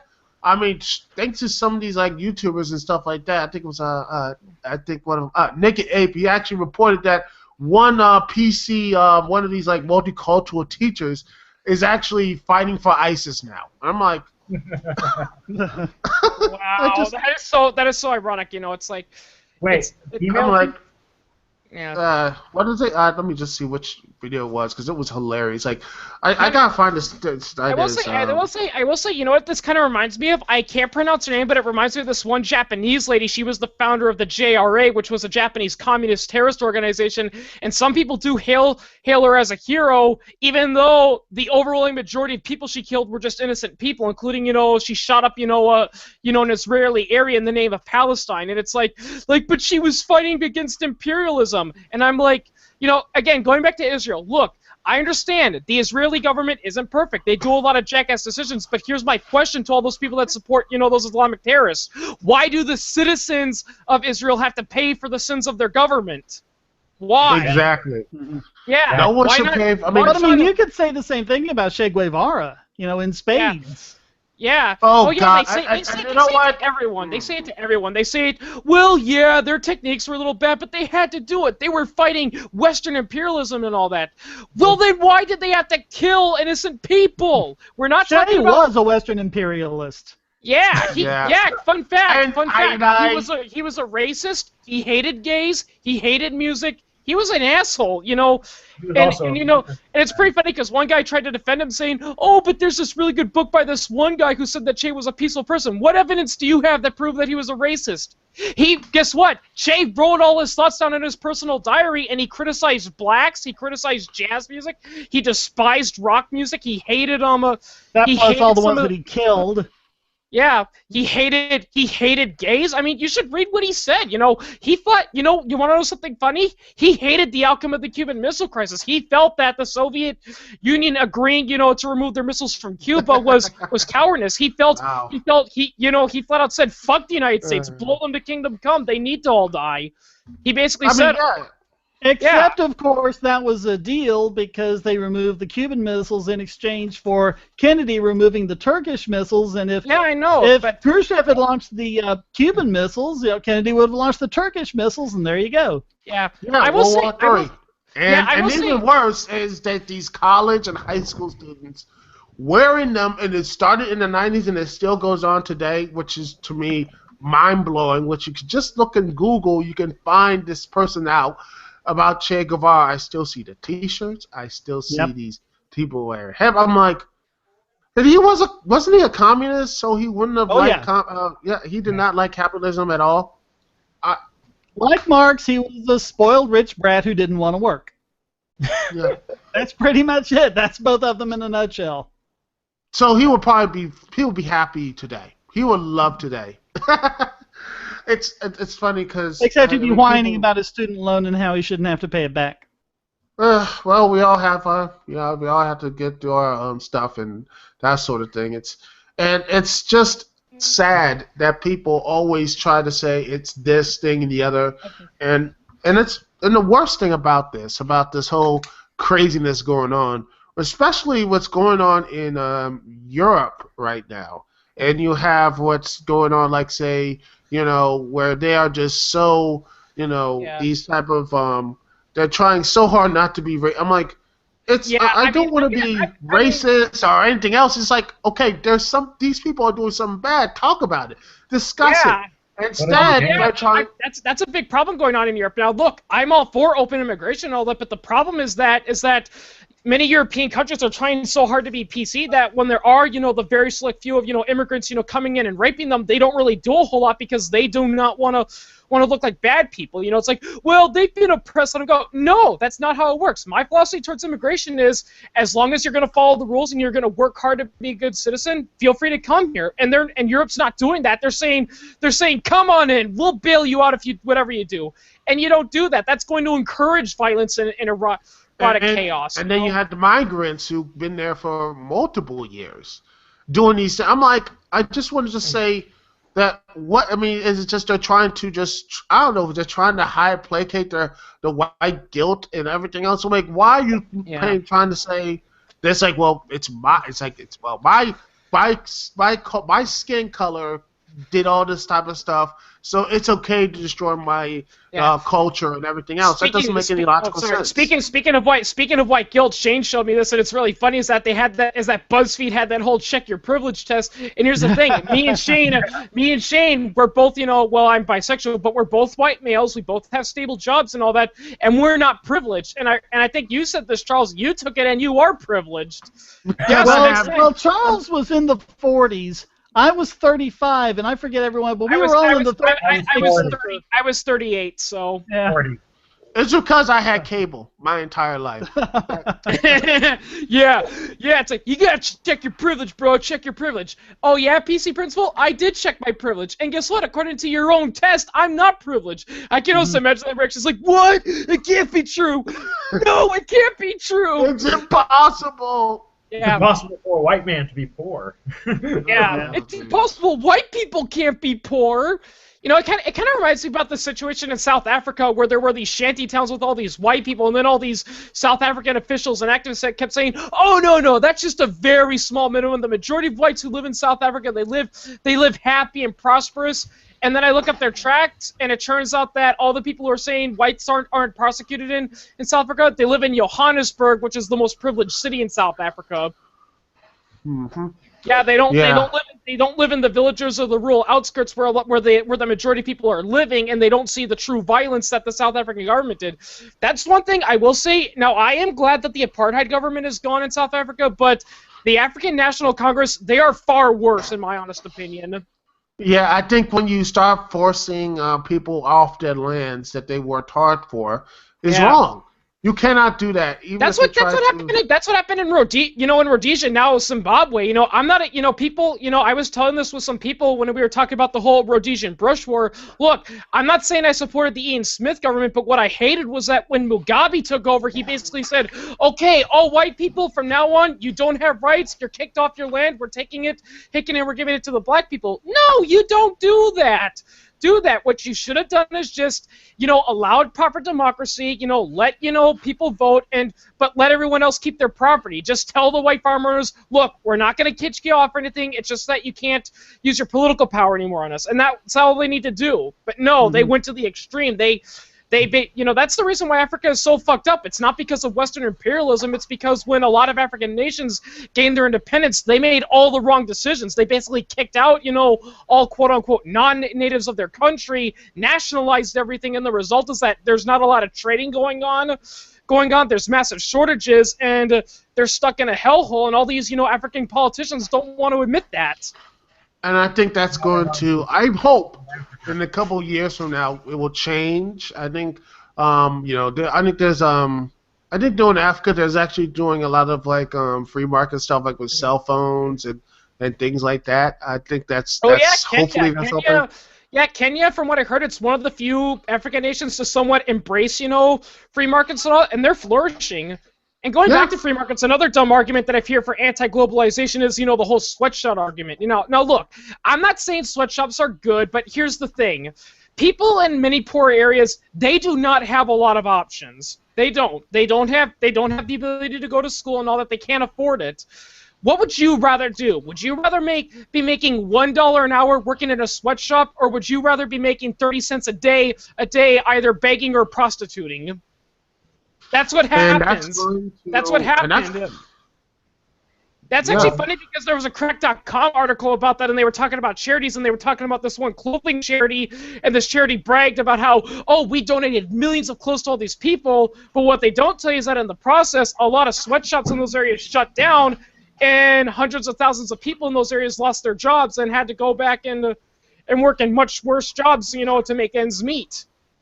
Wow. Good intentions having unintended consequences.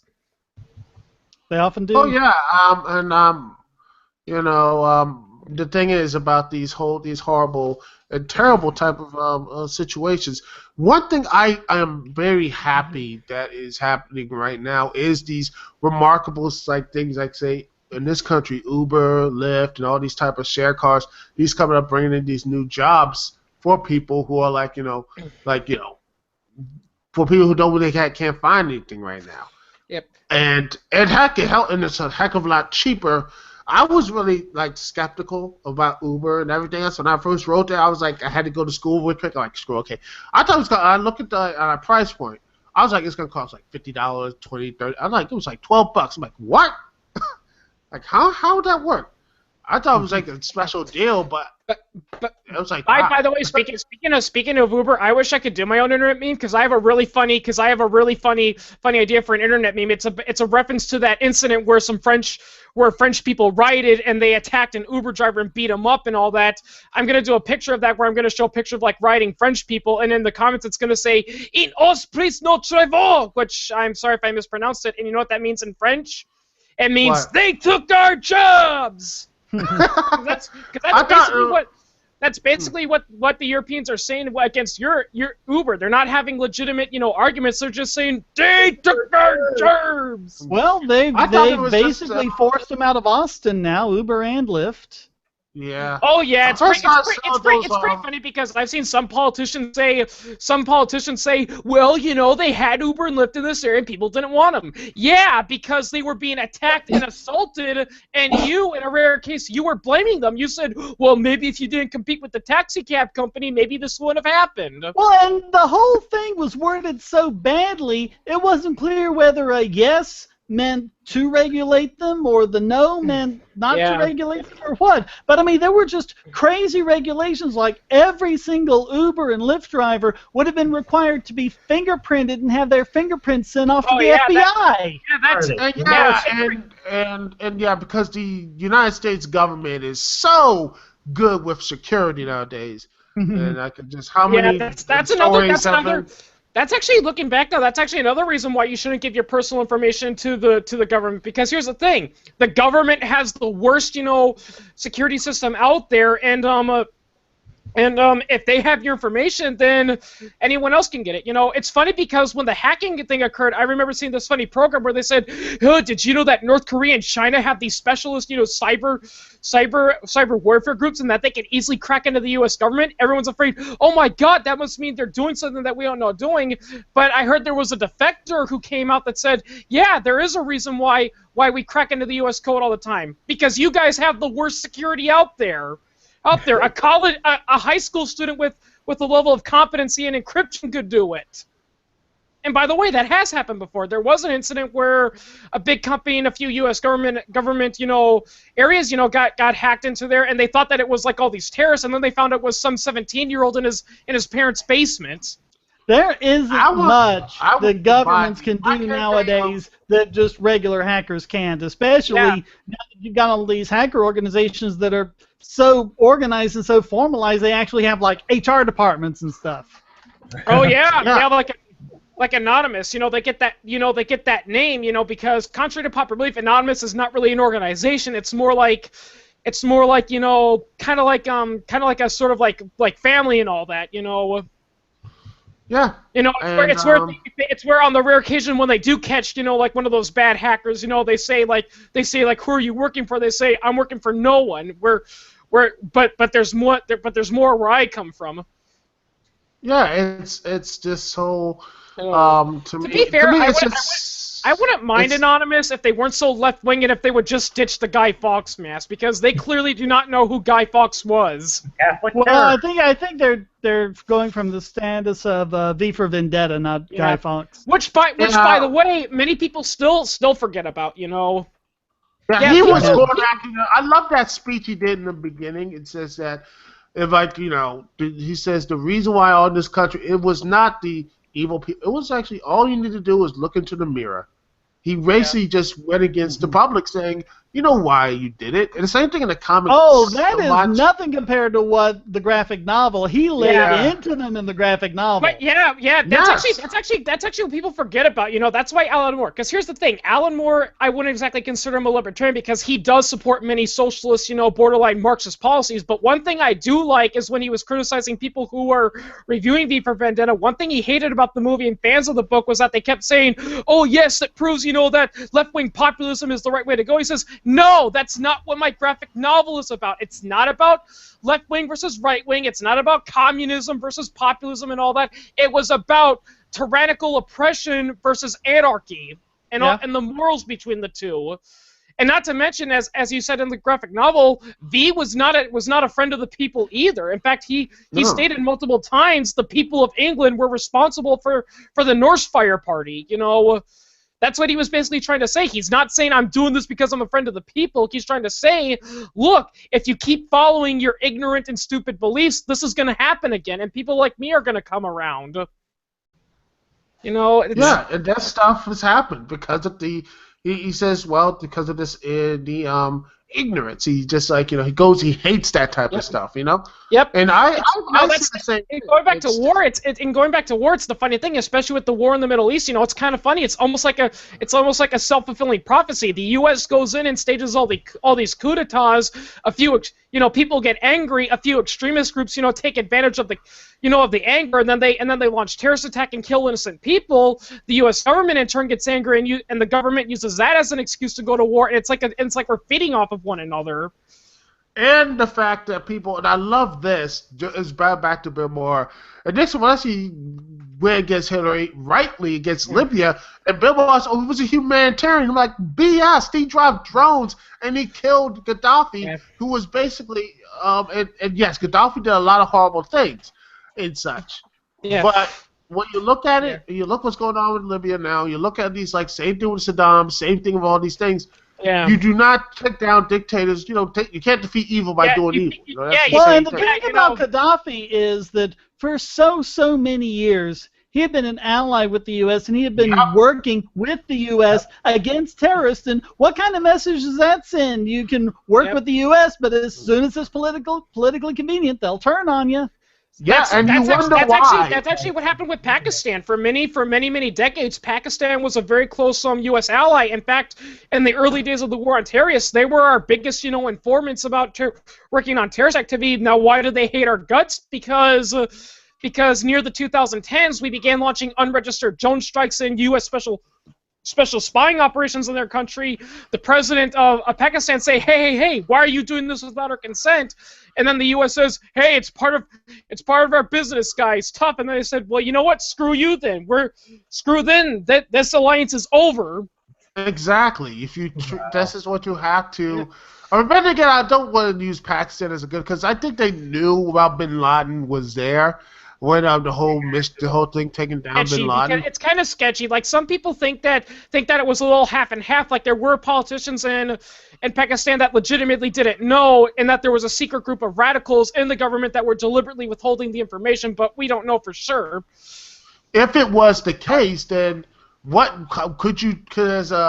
What would you do then? If this criminal who is a criminal, I mean, Bin Laden did these horrible acts, not only 9/11, but also all these horrible acts around the world, and if you're not, and the host country is lying to you or anything else, I think doing that same type of mission, what they did, you know, I don't know. Shane would like to keep him alive. I'm like, I'm 50-50 on that, because if you keep him alive, the CIA experts wanted him alive. I said this. I think in another hangout. But I once, heard someone from a guy who is in the special forces community and all that. He's, I think he's a former member of Delta Force and all that. And he flat out said there were many people in Delta Force and many of the other groups that when they first heard that SEAL Team 6 had killed Bin Laden, their reaction was, "You fucking morons! You should have brought him back alive." Charles, let me finish. Not only would putting him on trial actually help the U.S. cause and portray him for the monster he was, think of all the information we could have gotten out of him, because he had connections to so many drug and terrorist cartels that if you really want to continue the war, he would have been a valuable asset. But no, he's dead. Whatever secrets he knows are gone with him.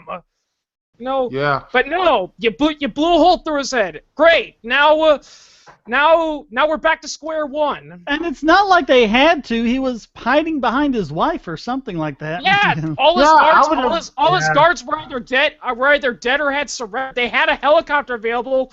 Just point the gun at him, saying, "Bin Laden, you're under arrest," and take him back with you. And deal with the I don't know how we deal with the extradition and such. But then again, the other problems is having him in trial. You know how big of a circus it would be, though? It would be probably the biggest headache. Not only that, you have all the 9/11 conspiracy, the Alex Jones with their tinfoil hats marching down, doing their whole thing and trying to do all this type of stuff, saying that it was the United States government, all this thing. It must be one big headache. And I don't know. All over again. Yeah, and I don't know where you try him. Where were you trying where there's like no bias for him? I mean, he does all these crimes all across the world. Where would you try? Well, okay then. I think Switzerland. That will probably be. Wasn't that the last time was the Nuremberg trials? I think that was it. The last time something like this big happened, they had those type of big trials there. Yeah, there's a lot of bullshit, but. I will say, it's another event in Europe that really made me facepalm real bad. It's not as big as the whole European thing, but it did make me facepalm. Is that apparently there's a group in Germany called Ostdeutsche or something, and basically these are people that want old East Germany back. Yeah, I'm like, are you fucking serious? For many years, people died trying to reunify Germany and bring it into the Berlin Wall, and now all these pampered German college students who are too precious for this evil, backbreaking, soul-crushing capitalist society want to go back. I like how one guy posted a blog which flat out said, "Guys, East Germany was not as great as you thought it was. It sucked." Hold on 1 second. Yeah. In East Germany, basically, everybody just exploits you on all sides. Yeah. It looks like, looking at the Wikipedia page, all of the Nuremberg judges were either Soviet, British, American, or French.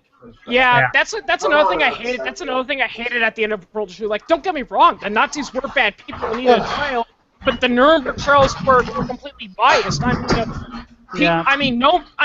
Chomsky of all people, Noam Chomsky, the biggest bogon emitter of all time, flat out said a really good quote that says, "If we were to apply to the Nuremberg trials to the U.S., 99% of the U.S. presidents would have been hung." Yeah. Yeah. And and the dumbest argument I hate the most about Nazism, about the Holocaust and all, is when people say, "No, saying you were following orders is not an excuse." Well, here's the thing. A pretty good majority of the guys that were doing the killing and all that, that's what they were doing. People like to look back and say, "Oh, you witnessed it. Oh, you lifted up your rifle and you were part of a firing squad that killed all these Jews. How could you?" It's like, what could they have done? It wasn't as extremist as that. I mean, you're down in the ranks, you could say, well, you're not really in a position to do anything. But when you're talking about, people like Cali, at My Lai, or people on that level, where you do have some degree of authority and you do have some degree of discretion. You can't just say, "Well, I was ordered to do it," and that's that. But even then, it's still difficult because here's a thing that I tell people all the time. You know what would have happened if you were an officer and you said, "I don't think we should kill Jews"? There were one of two things that were going to happen to you. You were either dubbed a threat to the state and put in prison or killed, or you were reassigned. Yeah. Yeah, That's the thing. It's and I know it's easy. I always say, oh well, you could do it. I'm like, people don't understand. You could talk about people in these stressful situations, say like in Mexico, or who want to go to these other countries. Like when they're having these like the same people forget about what's going on in Mexico about the drug cartels killing people. I mean, doing all these horrible things. You wonder why people want to leave Mexico. I'm like, people are like, oh well, yeah, I would stand and fight. I'm like, do you understand that them staying and fight means their families are going to be dead? Yeah. And people the same thing like in Colombia. That's why some people they call these like crazy type of floats and such. They want to get out of there.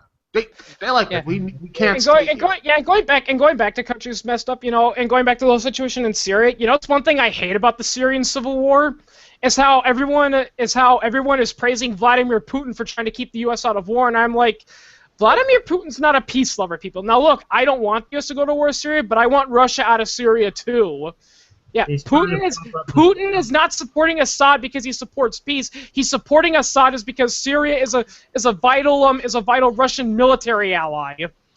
And the fact that, let's be real here, most of the people who are, the people we're supporting, America, the government, has some very shaky ties with some nefarious governments and such. And the funny thing is that Russia, and this really surprised me with the whole Ukraine thing, is that Russia was doing all these things, and people were blaming America for them. Like, for instance, the whole situation in Ukraine, people say, well, the Russian government never would have stepped in if the Americans, weren't talking about Ukraine and all that. It's like, that's not the point. You don't prove that you're the better person by being the bigger bully. Yeah. That's what I hate Ukraine. That's what I hate about Ukraine. Some people are saying, why are you hating on Russia? I'm not hating on Russia. I'm hating on Russia's action in Ukraine. Imagine if Russia, and I tell this to people all the time, if America did what it did in Ukraine, everyone would be demanding Obama's head on a silver plate. But no, that's what I'm going to ask. Why does Putin get away with all this stuff but the U.S. can't? There's practically internet memes which make fun of it. Where the U.S. president does something bad and everyone yells and acts at him. If Putin slaps everyone, everyone's like, "Yay, go Putin!" I think it's just a masculinity thing. It says Obama says there's a red line, and he doesn't really do anything. People like to say, "Oh, look what a badass Putin is! He's flying airplanes. He's going out moose hunting bear shirt. Look how badass he is." People, the majority of that stuff are just publicity stunts. He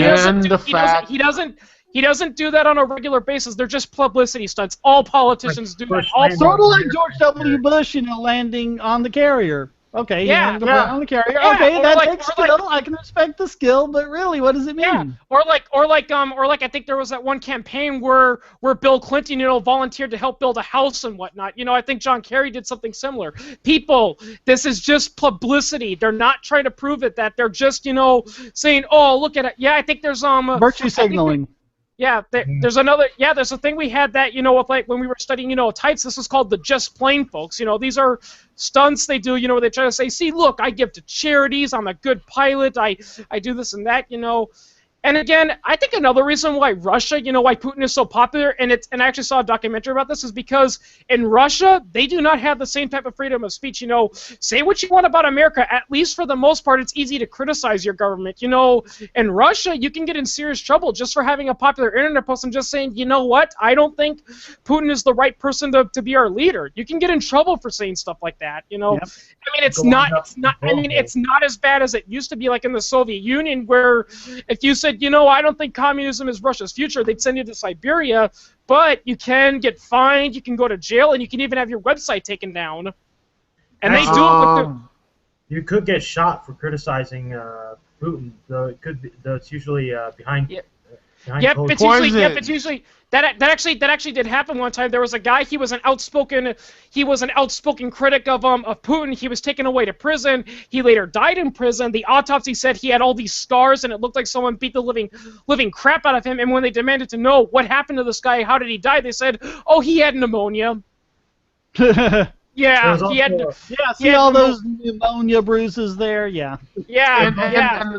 and another thing I really am soured with Putin is like the Winter Olympics and how much money he basically stole from his people. But then again, that's what the Olympics, you know, if you actually build the Olympics. He rigged the Olympics. He rigged the Olympics, by the way, too. There was this one. I don't know if she was Korean or Japanese, but everyone kept saying she was really good. Her performance was flawless. All the judges loved her.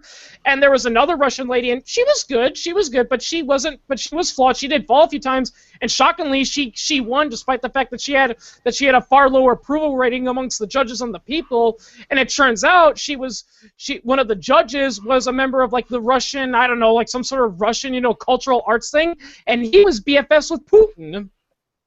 Yeah, So- but and not only that, I love the fact when they were doing it, they had to build walls to basically block out the poor sections of what they were Oh doing. yeah, like, yeah. so, I was on a forum discussing this, and a lot of big Russian nationalists hated for me, and they demanded my head on a silver plate for saying this. I think the biggest problem with Russia and why it's always suffering from tyranny, no matter what, is simply because, ironically, it's too big for its own good. All the power is spoken in Moscow and St. Petersburg. These politicians there, they don't pay attention to the rest of the world. The result is that chaos, breaks out in some of the other sections, and the result is that they use that as an excuse for power. I'm sorry, but Siberia, Chechnya, and some of the other states in Russia, they have nothing in common, with Moscow. I think, I don't want to sound evil, but I think maybe it's time for Russia to balkanize, Let Siberia have its independence. Let Chechnya secede. And then, of course, there was this, oh my god, you're advocating that Russia end up like Bosnia in the 1990s. And I'm like, balkanization is not what caused the Bosnian War, people. people don't want to. The feelings, not facts. It's argument of emotion. Yep. Instead of actual facts. Oh and, yeah, and that's what one guy who was a pro-communist and all that said. His only argument for why he wanted the Soviet Union back was because, look, my family's from Armenia, and when Armenia was a Soviet state, we had pride and all this thing, and we were strong. Now we're left to fend for our own, and we don't like it. It's like, really? That's your best argument? And I actually told them this. You know what? For a nationalist, you made your country sound pathetic. Your country is so poor and pathetic, you can't handle, being on your own. Wait, where Yeah, was it it from? is. Yeah, and it's pretty funny because when I talk about the whole issues with like South Ossetia and Chechnya and all that, people say, well, how come everyone gives Kosovo a pass? Because here's the thing: Kosovo has proven that it can operate on its own independently. In fact, recently it flat out demanded that the UN leave because they say we don't need you anymore. South Ossetia and Crimea, they were never able to operate without help from Russia. They weren't. In the UN, Yeah. especially, I love the fact how, and even in Civil War, the UN seemed to be like a very organization that was so great and everything. And I love Captain America pointing this out, and spoilers and such, but it's not many big spoilers. But he points out saying, if you have the UN, we're gonna be in the country's pockets. We're gonna be probably fighting for something like a pointless boondoggle instead of something really bad. Or something going on, It's pretty which funny, is sad. It's funny because that stuff happens all the time. Yeah, and it's pretty funny because in the Fallout universe, the Fallout series, one event that happens in the alternate timeline is the United Nations gets disbanded, and according to the lore, the disabandonment of the United Nations, causes all this chaos and anarchy. In real life, if anything, if the United Nations was disbanded, the nuclear war probably wouldn't have happened. And I guarantee you a lot that's my only problem with the Fallout universe is that it trades its creative thinking for all the stuff. Like, for instance, the biggest plot hole I will always say to this day is that communist China is still there and they never underwent the reforms, presumably. And I'm saying, look, if China did not undergo the free market reforms, there wouldn't be a nuclear war because the entire population of China would have starved to death. there wouldn't have been a China to threaten the United States. That's why Mao Zedong adopted them. He didn't adopt them because he grew a heart and cared for the people. He did it because his population was starving to death, and his political advisors were saying, look, Chairman Mao, I understand you want to have faith in the revolution, but if we don't do something, there's not going to be any people left to lead the revolution. They're starving to death. Yeah, and you know what, the UN, if there was no UN, I guarantee it'd be a lot less sexual assaults and rapes going on too. Oh yeah, which, absolutely. That is which I really went off on that podcast. You and Shane a couple of weeks ago. I think was it this year or last year when I just went off and on that little tangent on your podcast, Shane, about that. It's just that we have when you had Anita Sarkeesian, Zoe Quinn up there saying, "Well, I'm like, if you really do care about females and stuff like that, you wouldn't be anywhere near the UN. Forget about the women that are forced by their own government into prostitution. Forget about the women who have to give up their careers to work at a factory because the dear leader demands it. No, some guy said I was wrong on the internet, and that hurt my feelings. Damn it." And don't keep forgetting about these horrible things happening in you and these. And mostly poor black nations and such. And it still goes on, and there's no type of repercussions. Oh, yeah. No type of anything else. And here's another good example. A lot of feminists, love to hate on big boobs because, if a guy sees big boobs, he can't help but seduce the girl and rape her. Well, you know what? In some poor African nations, they actually believe in that. And thus, when little girls are going through puberty, they basically use really, really hot logs to, I think it's called breast bashing, where basically they try to burn the breasts off to prevent them from developing so girls won't go big breasts. And the idea is that if they don't grow boobs, they won't get seduced and they won't get married, and instead they'll focus on their education. Guys, could you imagine what the state of the world would be if men obsessed about boobs 1/10 as much as social justice warriors do? Yeah. Yeah. It is funny. It's, again, if anyone who really cared about any type of justice, social justice included, would be the first ones being against the UN. I still do not get the whole war on boobs. I like how in Penn and Teller there was one episode they brought, a doctor who is a plastic surgeon and he knows a thing or two about boobs because he works on them all the time. He tells people all the time, look, all boobs are just modified sweat glands that give off milk so they can feed the young, Yep. And yes, there is, some sexuality involved with them, but they're small compared to other areas of the body that are sexualized, But I mean, it's just amazing to me how the new wave feminists have just completely turned on the Top Free movement for that reason. But the whole point of the Top Free movement is to desexualize the breasts in contexts that aren't sexual, like just walking down the street. I will say the problem with some new wave feminists is that some new wave feminists want to go back to the old Puritan methods, and there's other new wave feminists, that are more, open.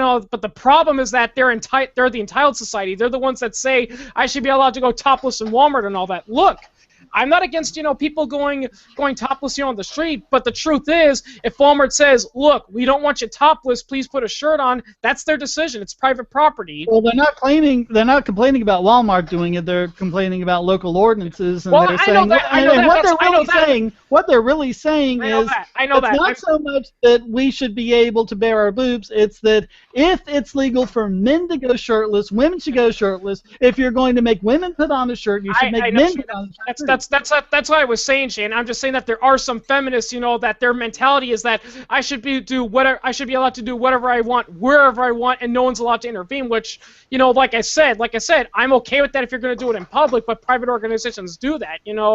It's like I tell this, with gays and all that. A lot of gays, like to say, oh, this guy, kicked me out. He should be arrested because he kicked us out for me kissing my boyfriend. It's like, look, I am sorry that happened to you. I'll never do business with him, but it's the guy's place, That's what he says, And, for me being bisexual and all that, and I have to agree with this, one thing I will say I hate about the LGBT rights movement is that they're so self-entitled, then they think like, oh, I should be allowed, to give my boyfriend a blowjob in public if I want to. It's like, look, there's a huge difference between being in the closet and being discreet.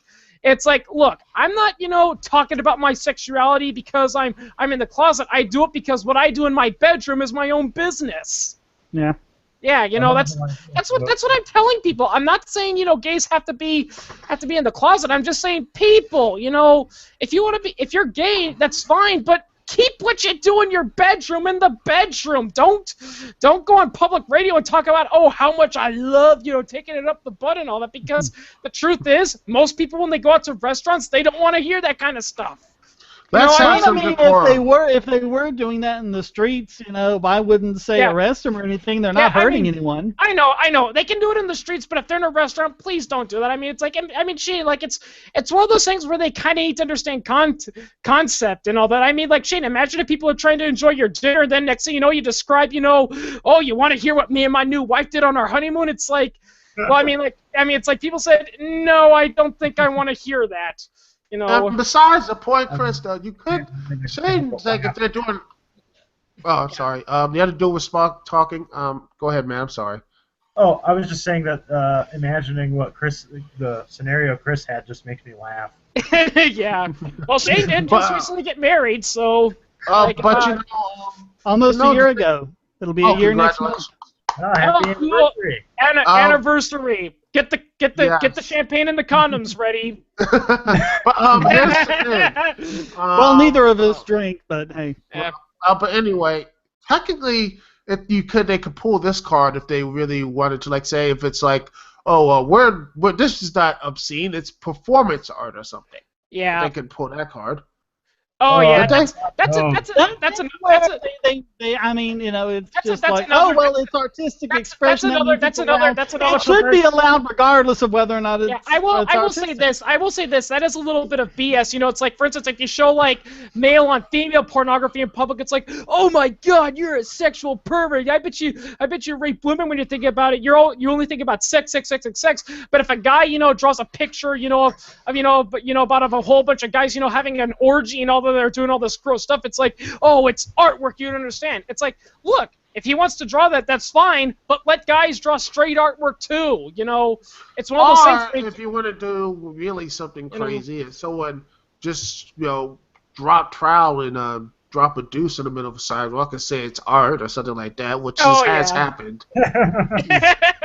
Which is, I don't know how that works. I will say, this is a problem with films a lot. I hate it when films do that. I hate it when films, are ludicrously violent just for the sake of being violent. They're ludicrously, over-sexual just for the sake. And when you lift the finger to criticize it, they say, oh, it's an art film. You don't understand, Now, if it's supported by the story, then fine. I mean, don't get me wrong. There are, some artistic works out there that are extremely violent. But here's the thing: there's usually a point to that violence. A good example would be a lot of William Burroughs books. I was talking this to my roommate. William Burroughs, a lot of his books are violent. They're over-sexualized, but he had a point to it. The point was that he was criticizing society as a whole, and it's pretty clear if you read between the lines. There's a lot of films out there that don't do that. There's no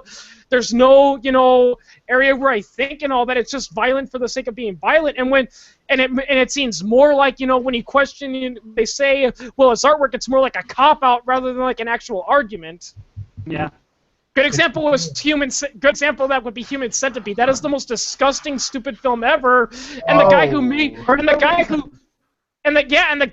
it flat out said, well, it's an art film. It's trying to describe how disgusting humanity is. Yeah, you never said that. It's not. It's describing how disgusting you are, maybe. Yeah. I've never seen that. I mean, I've seen some scenes from that movie, and I understand the whole film is kind of stupid, but just to show how stupid it is that in the film, he sews them together and all that, and one of the girls is crying and screaming, and she's sick and coughing. And apparently the guy who sewed them together, Heather is angry about that. He's like, why are you crying and all that? It's like, dude, you're a psychopath. I'm pretty sure you should expect this, I mean, but, if you had an inch of sanity, you probably would have been enjoying it. That real-life psychopaths enjoy seeing their victims in pain. You can't even get a psychopath right. Yeah, but funny thing is, I know some couple of cool people who like that film. They like the whole horror film aspect of it. Yeah. ass to mouth and To be everything. fair, over the top Never go can after now. can be done right. But here's the thing: I only accept like over the top violence and gore only if there's a sense of humor to it. Like a good example would be the film Dead Alive, which is a ludicrously, extremely bloody, very graphic. You know, it's this New Zealand film about how like this like rat monkey comes and bites people and it turns them into these gelatinous zombies. But here's the thing: that movie is funny. It is disgusting, but it is fun. You like Tarantino and make it cartoonish. You know. Yeah, you know, if you make it cartoonish and funny, then yeah, it gets a chuckle from me. Another good example would be Evil Dead. You know, that movie is ludicrously violent and horrific, but it's funny. You know, there's a scene where Bruce Campbell's own hand tries to slap him, and he's like whacking it, and it's so hilarious. You know. Wait a minute. Was that Evil Dead or was that Army of Darkness? Evil Army Dead of 2. Darkness. That's the forgotten sequel, but yeah, you know. Yeah. But yeah, I Army of slept too long. Yeah, Evil Dead 2 is hilarious. It's got so many funny lines, you know. There's also the famous scene, you know, where that thing comes alive, it bites him, and he goes, "I swallow your soul." And then he points at the shotgun and says, "Swallow this." Boom. Oh, you Bruce must have Cam- loved the Evil Bruce Ash. Campbell, he is the king of B movies. Oh yeah. You must have loved Guys, we Ash need to wrap versus this Evil up. Dead. Okay, it's 8:05. Okay. But Chris, I guarantee you love Ash versus Evil Dead series, don't you? You love that show. I haven't. I've only seen the first one, but I've seen scenes from Evil Dead 2 and 3, and they do look funny. Oh, Yeah. you'll somewhere out there. Anyway, it's been a blast talking to you. Yeah. and Sorry, everything. I couldn't talk for the majority of it. Sorry about that. Yeah. Well, I think That's you all more right, man. Yeah.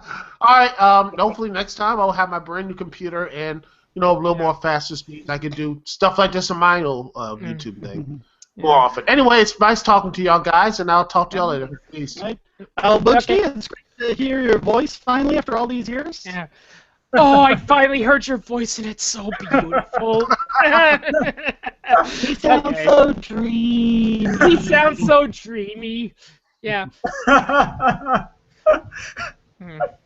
All right. See y'all later. Which, by the way, see. before we go, real quickly, going back to Star Wars, I hate the main villain, Kylo Ren. He is the worst villain ever. Yet there's so many female fan artists that love him, and they're drawing pictures of him. They're saying he's a complex, and they're saying he's a complex, he's a complex villain and all that. I just want to say this to those girls, ladies. He is not a good villain. You're just thinking with your ovaries. Yeah, pretty much. Yeah. That's the reason why you like him. He's dreamy, and you want his. Lightsaber. Good save. Yep. All right. Then. Bye, guys. We have to go All now. right. All right. Take Bye-bye. care. Okay, take care.